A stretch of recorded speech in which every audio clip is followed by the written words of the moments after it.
रुक्मिणी एक अनसुनी योगिनी।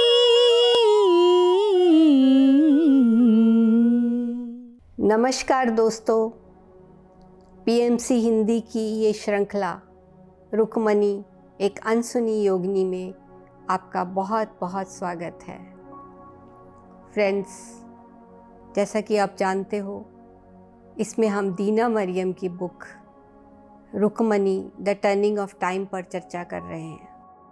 पिछले एपिसोड में आपने मालिनी के जीवन की कहानी और कैसे उस जीवन का उसका अंत हुआ वो जाना, और फिर 100 वर्षों बाद वो एक युवक के रूप में पैदा होती है और वो द्वारका जाता है, जहाँ उसे अपने जीवन का उद्देश्य पता चलता है, और फिर वो वापस आकर मथुरा अपने उस उद्देश्य की पूर्ति के लिए लग जाता है। और वो जो दादी आशिमा के पास अरुण जाता है, तो बहुत सी कहानियाँ जो है वो दादी ने उसे सुनाई होती है।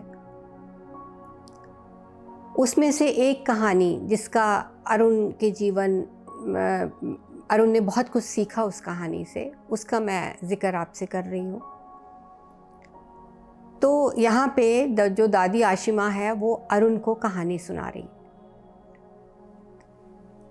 वो कहती है कि ये कहानी मेरी दादी काशनी ने मुझे सुनाई थी। जब काशनी 14 वर्ष की थी तो एक बार वो गंभीर रूप से बीमार हो जाती है। तो उसकी माँ अम्बा उसकी बहुत देखभाल की उसने, लेकिन बुखार कम नहीं हो रहा था। तो एक रात किसी ने दरवाज़ा खटखटाया उनका। तो उसने देखा कि एक युवक जिसने बनवासियों का चोला पहना हुआ है, वो आकर कहता है कि माता ने मुझे कुछ दवाइयाँ देकर भेजा है और कहा है कि रात भर तुम वहीं रुककर उसकी देखभाल करो। तो वो आता है और काशनी को उसने एक कावा बना के दिया, जो वो पीने को दिया, और वो अम्बा से कहता है कि आप जाकर आराम करिए, मैं आज इसकी देखभाल कर लूँगा। लेकिन अम्बा वहीं पे काशनी के बिस्तर के एक तरफ बैठ जाती है। तो अब वो कितने दिनों से सोई नहीं होती, तो उसे नींद आ जाती है। इधर काशनी भी जो है वो बुखार में कभी आँख खोलती है, कभी बंद करती है। वो कुछ बेहोशी की हालत में, कुछ जागी हालत में होती है। तो वो जब उसकी आँख खुलती है, वो देखती है कि वो युवक ध्यान की मुद्रा में बैठा ध्यान कर रहा है, और सारी रात वो बैठा ध्यान करता रहा। और उसने देखा कि उसके पीछे रुक्मिणी माता खड़ी है। तो ऐसे ही जब बीच में अम्बा की आँख खुलती है, तो वो देखती है कि वो युवक ध्यान में बैठा है और उसके पीछे श्री कृष्ण खड़े हैं। सुबह तक काशनी जो है वो स्वस्थ हो जाती है, और वो युवक कहता है कि अब मुझे चलना चाहिए, और अम्बा के उठने से पहले ही वो चला जाता है। अब काशनी स्वस्थ हो जाती है। कुछ वर्षों बाद इंद्रप्रस्थ में एक समारोह में जब काशनी को पांडव भाइयों को देखने का मौका मिलता है, तो ये अर्जुन को देखती है। तो इसे समझ में आता है कि उस दिन जो दवाई लेकर आया था वो अर्जुन ही था। तो जब वो माता से मिलती है तो इसके बारे में पूछती है, तो माता कहती है कि अर्जुन से बहुत मेरे समीप है, मुझसे मेरे प्रति समर्पित है और मुझसे बहुत ज़्यादा कनेक्टेड है। तो इस कारण उसके माध्यम से मैं अपने काम कर सकती हूँ। और उस वक़्त पांडव भाई वनवास पर थे, और जो अर्जुन है वो द्वारका आया हुआ था। तो अक्सर श्री राम और बाबा जनक लोगों के घरों में जाते थे, अपने जो उनके राज्य के लोग होते थे, भेष बदल कर, ताकि वो लोगों की तकलीफ़ों को समझ सकें। और यही अनुभव जो रुक्मिणी माता है वो अर्जुन को दे रही थी, ताकि वो आगे जाकर लोगों से कनेक्ट होकर उनकी तकलीफ़ों को समझ सके। तो अरुण जो है ये अब दादी आशिमा से ये प्रश्न पूछता है कि ऐसा कैसे हुआ कि अम्बा को तो श्री कृष्ण दिखाई दिए उसके पीछे, जबकि काशनी ने रुक्मिणी माता को देखा। तो दादी कहती है कि the mind sees what the heart knows, कि जो डिवाइन है उसे हम हृदय की आंखों से ही देख सकते हैं। जिस रूप में भी हमारी श्रद्धा होती है, हमारी आस्था होती है, उसी रूप में हम उस परम शक्ति को देख पाते हैं। जो काशनी थी वो रुक्मिणी माता से कनेक्टेड थी, इसलिए उसने रुक्मिणी माता को देखा, और जो अम्बा थी वो श्री कृष्ण के प्रति समर्पित थी, तो इसलिए उसने अर्जुन के पीछे श्री कृष्ण को खड़े हुए पाया, जबकि श्री कृष्ण और रुक्मिणी माता दो नहीं एक ही हैं। तो अब ये मथुरा आ जाता है वापस, और इसको अपना जीवन का पर्पस समझ में आ गया कि मुझे माता की मूर्ति बनानी है और मंदिर में स्थापित करनी है। दिन में ये अपने पिता के साथ काम करता है, और अपना रात का समय जो इसका अपना है उसमें ये मूर्ति बनाता है। कहता है कि मैंने बहुत सी मूर्तियाँ बनाई, लेकिन कोई भी मूर्ति उस जो छवि मैंने देखी थी उसके साथ मैच नहीं कर पा रही थी। तो जब मैं निराश होने लगता तो मुझे दादी आशिमा के वो शब्द याद आते कि जो उन्होंने कहा था कि मैंने भविष्य में माता की मूर्ति उस मंदिर में देखी है, जिसकी बिल्कुल वैसी ही है जैसी कि उनकी पर्सनैलिटी थी, और उन्होंने कहा कि हमें डिवोशन के साथ काम करना है तो माता हमारी मदद करती ही करती है। तो इन वाक्यों को याद करके उसकी जो अंदर से शक्ति वो दोबारा इकट्ठी होती और वो फिर मूर्ति बनाने लग जाता। इस तरह उसे 15 साल लगे उस मूर्ति को बनाने में, और फिर उसे उस मंदिर में स्थापित किया गया। उस लाइफ टाइम में 40 वर्ष की आयु में ही ये अपनी बॉडी वेकेट कर देता है, और वो जीवन इसका समाप्त हो जाता है। दीना मरियम कहती है कि इंडियन हिस्ट्री में ये बात लिखी गई है कि मथुरा के शहर के बीचों बीच एक बहुत ही भव्य मंदिर था, जिसका निर्माण श्री कृष्ण के पड़पोत्र महाराज ब्रजनव ने किया था। वो कहती हैं कि भविष्य में ऐसी खोजें होंगी जब ये पता चलेगा कि ये मंदिर 6ठी शताब्दी में नहीं बना, उससे बहुत पहले का बना हुआ है। 6ठी शताब्दी में तो इसका पुनर्निर्माण हुआ है। 1017 ईस्वी में जब महमूद गजनी ने इस मंदिर को नष्ट किया, तो उसने अपनी एक डायरी में लिखा है कि मथुरा शहर के सेंटर में एक ऐसा भव्य मंदिर है, अगर उस जैसी इमारत को एक और इमारत उस जैसी बनानी पड़े तो 100,000 करोड़ से भी ज़्यादा दिनार खर्च करने पड़ेंगे, और उस इमारत को बनने में 200 से अधिक साल लगेंगे, चाहे हम कितने भी अनुभवी मज़दूरों को बनाने में लगा दें। तो और उस मंदिर की भव्यता ऐसी है जिसे शब्दों में या चित्रों में हम बयान नहीं कर सकते, ऐसा उसने अपनी डायरी में लिखा। तो इस मंदिर में 5 सोने की मूर्तियां थी जिनकी आंखों में बहुत ही दुर्लभ जो रत्न है वो जड़े हुए थे, और 200 से अधिक चांदी की मूर्तियां थी। तो इन आक्रमणकारियों ने न केवल हमारे धन को नष्ट किया, बल्कि हमारी कला को भी तहस नहस कर दिया। इसके बाद दीना मरियम के बहुत से जन्म हुए इजिप्ट में, ग्रीस में, इज़राइल में।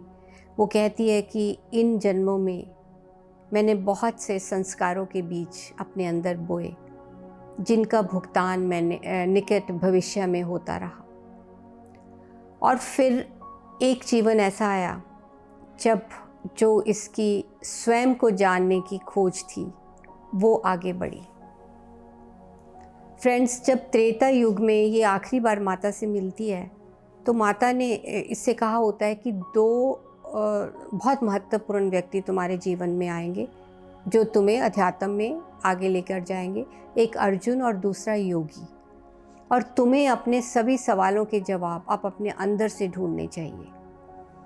तो दीना कहती है कि इन शब्दों ने मेरे अंदर जो एक खुद को जानने की एक इच्छा उसको पैदा किया।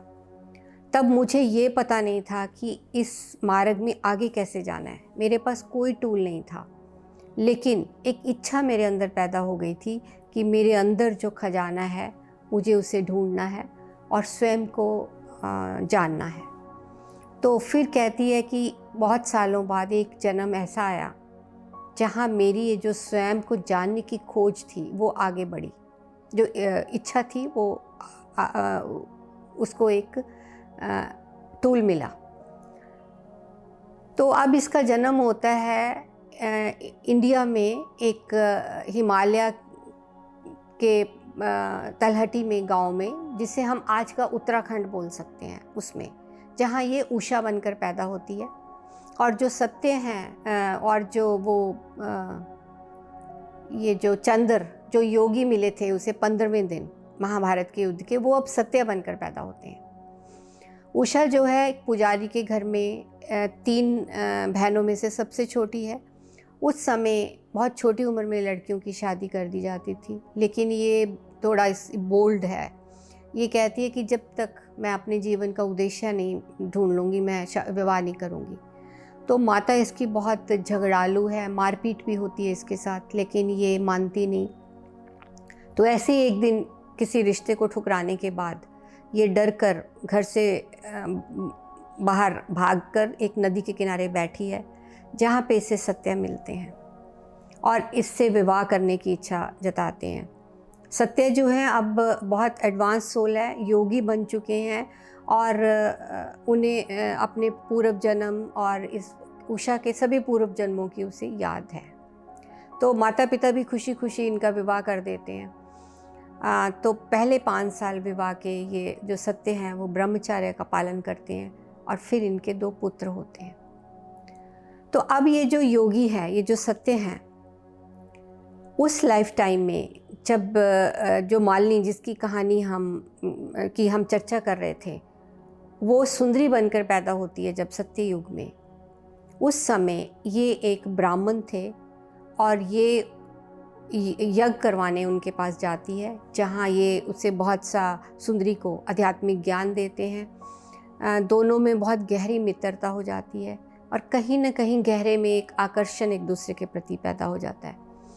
दोनों शादीशुदा थे और उस समय जो विचार थे वो बहुत शुद्ध हुआ करते थे, तो इसलिए दोनों अपने अपने रास्ते पे चलते हैं। उसके बाद आता है त्रेता युग। उसमें जो दीना मरियम है मीनाक्षी बनकर पैदा होती है, जिसकी कहानी the untold story of Sita में उन्होंने बताई है। ये मीनाक्षी जो है एक सेविका है राजा जनक के महल में, और सीता माँ के विवाह के बाद अयोध्या उनके साथ आती है। एक पड़ोसी देश का राजा जो राजा दशरथ के मित्र हैं, उन अपने बेटे को सारा राजपाट सौंपकर उनसे मिलने आते हैं। वो क्योंकि जंगल में साधना करने जाना चाहते हैं, तो वहाँ पे सीता माँ से मिलते हैं, जो इनका मार्गदर्शन भी करती है, इन्हें आध्यात्मिक ज्ञान भी देती हैं। ये जो राजा है, ये वो जो पिछले जन्म सतयुग में वो ब्राह्मण था, उनका अगला जन्म है जो इस समय सत्य है। तो अब सीता माँ इस बात को जानती है कि जो सुंदरी वो मीनाक्षी बनकर पैदा हुई है और जो ब्राह्मण है वो राजा बनकर आए हैं, और इन दोनों के बीच में एक आकर्षण भी रहा है। तो राजा की देखभाल की जो जिम्मेदारी है वो मीनाक्षी को देती है। उसके बाद अब राजा अभी इतने एडवांस नहीं है कि अपने पूर्व जन्मों को जान पाए, तो वहाँ रुककर राजा आगे जंगल में अपनी साधना करने चले जाते हैं। बहुत से लाइफ टाइम गुजर जाते हैं। अब द्वापर आ गया और द्वापर में अब ये एक एडवांस्ड योगी बन चुके हैं, जो 15वें दिन महाभारत के युद्ध के मालिनी को मिलते हैं और ब्रह्मचर्य का पालन कर रहे हैं, अपनी आध्यात्मिक साधना को आगे बढ़ा रहे हैं। तो उस एपिसोड में ये मालिनी को बताते हैं कि मैं जंगल में श्री कृष्ण जब अर्जुन के लिए भोजन लेकर जा रहे थे तो वो ड्यूटी मैंने ले ली और मैंने अर्जुन के लिए भोजन तैयार करना शुरू किया। अर्जुन के जाने के बाद जिस गुफा में अर्जुन ध्यान करते थे वहाँ बैठकर इन्होंने ध्यान किया और बहुत सी अनुभूतियाँ इन्हें हुई। वहाँ इन्हें अपनी सभी पूर्व जन्मों की यादें ताज़ा हो गई कि इन्हें याद आया कि जब ये ब्राह्मण थे, फिर ये सुंदरी इन्होंने याद किया, उस जन्म में वो अपनी फीलिंग्स एक्सप्रेस नहीं कर पाए थे। फिर राजा के जन्म में जब वो मीनाक्षी के रूप में सामने आई, तो जैसे ये अपने पूर्व जन्मों को याद कर रहे थे, श्री कृष्ण वहाँ प्रकट होते हैं और इसे वरदान मांगने को कहते हैं। तो ये कहते हैं कि मैं उस महिला से मिलना चाहता हूँ, वो जो सुंदरी थी और जो मीनाक्षी बनकर आई, अगर वो इस समय इस पृथ्वी पर है तो ये योगी कहते हैं कि मुझे भी नहीं पता मैंने ऐसा क्यों कहा। तो श्री कृष्ण कहते हैं कि ठीक है, इस जन्म में तुम्हारा दोनों का उद्देश्य कुछ अलग है, तुम्हें अपनी साधना को बढ़ाना है और उसने बहुत से कार्मिक इश्यूज है जो रिजॉल्व करने हैं, तुम एक रात के लिए जंगल में मिलोगे। तो इस तरह जब दोनों रास्ता भटक जाते हैं तो एक रात वो जंगल में ऐसे गुजारते हैं। फ्रेंड्स, ये सारी कहानी जो है ना, ये जो सत्य है वो उषा को सुनाते हैं, क्योंकि उन्हें अब उषा के पूर्व जन्म के बारे में और अपने पूर्व जन्मों के बारे में सब कुछ ज्ञात है। तो उसके बाद जब ये मिलते हैं और उसके बाद ये मालिनी अपने रास्ते पे चली जाती है ईशान को ढूंढने, और ये जाते हैं माता के शिविर में जड़ी बूटियाँ देने। वहाँ जाकर जब ये देखते हैं युद्ध में बहुत से लोग घायल हैं, करहा रहे हैं, तो ये व्याकुल हो जाते हैं और सोचते हैं कि मैं इतनी अध्यात्म की ऊंचाइयों पर पहुँच चुका हूँ, फिर भी मेरे अंदर इतनी निराशा, व्याकुलता आ गई है इस दृश्य को देखकर। और इन्होंने देखा कि माता जो है वो सबके दुख में दुखी भी है और दुखी नहीं भी है, वो लिप्त भी है और लिप्त नहीं भी है। किस तरह डिटैच होकर वो सबकी सेवा कर रही है। तब चंद्र को ये बात समझ में आती है कि मैं कितनी भी आध्यात्मिक ऊंचाइयों को छू लूँ, कितने भी जन्म में ध्यान कर लूँ, जब तक हम समाज के बीच में रहकर वैराग्य को नहीं प्राप्त करते, तब तक हम अध्यात्म के उस शिखर तक नहीं पहुंच सकते। और यही बतलाने, समझाने माता ने उसे वहाँ से हिमालय से बुलाया और इस तरह उनकी आत्मा की प्रगति आगे करने में माता ने उसकी मदद की। तो फिर माता उसे आगे बताती हैं कि ये जो तुम्हारी मालिनी के साथ छोटी सी मुलाकात हुई, आप दोनों के लिए इसके पीछे जो उद्देश्य था वो पूरा हो चुका है। जो मालिनी है उसको ये जो मीटिंग है बहुत सुकून देगी और उसके जो जीवन के संघर्ष हैं उसे उसके स्पिरिचुअल जर्नी में अगले पड़ाव तक लेकर जाएंगे, जहाँ उसके अंदर खुद को जानने की एक इच्छा पैदा होगी और तुम दोनों एक भविष्य में एक बार फिर से मिलोगे, जहाँ तुम्हारी सभी अटैचमेंट्स ख़त्म हो चुकी होंगी और जो एक इच्छा, अधूरी इच्छा तुम्हारे अंदर रह चुकी है वो उस जन्म में पूर्ण होगी। और जब वो समय आएगा वो तुम्हारा आखिरी जन्म होगा। फिर वो आगे बताती है कि इस महायुद्ध के बाद बहुत से जो संत हैं एकांत में हिमालय में चले जाएंगे, लेकिन जो लोग मेरे सानिध्य में हैं वो अपने इन भाई बहनों की पीड़ा को कभी नहीं भूलेंगे और वो जल्दी ही तुम इस संसार में आओगे, जो कुछ भी तुमने पाया है, जो भी ज्ञान तुम्हारे अंदर है, ताकि तुम उसे संसार में बांट सको। तो वो कहता है कि अपने मन में चंद्र ये सत्य कहते हैं कि मैं सोच रहा था कि माता मुझे अपने पास ही रखना। तो जाते हुए माता ने मुझे कहा कि और तुम कहाँ जाओगे। तो जैसा कि माता ने कहा था, तो अब सत्य दो और जन्म होते हैं। एक जन्म वो एक डॉक्टर के रूप में इंडिया से बाहर लेते हैं, जहाँ पे वो एक महामारी फैल जाती है, बहुत से लोगों का इलाज करते हैं, उन लोगों के पास भी जाते हैं जहाँ कोई उनकी देखभाल नहीं कर रहा होता। तो फिर वो बीमारी इन्हें भी लग जाती है।